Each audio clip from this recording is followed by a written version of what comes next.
Media haftalik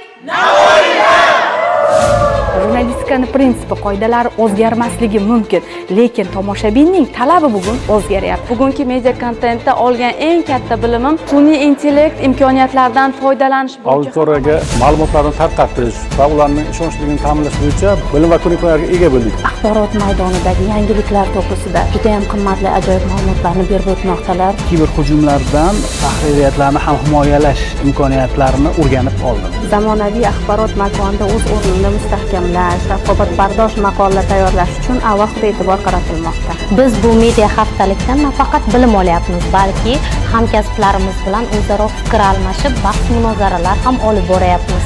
Kontentlarda qanday qilib e'tiborni qozonish, tomoshabinda ishonch uyg'otish va keng auditoriyaga yetib borish haqida aniq yo'l-yo'riqlar ko'rsatgani bilan ahamiyatli bo'ldi. Bizning faoliyatimizda, umuman viloyatimizdagi muxbirlarning faoliyatida bu mahorat darslari media haftalik tub burilish yasaydi. Yalala baba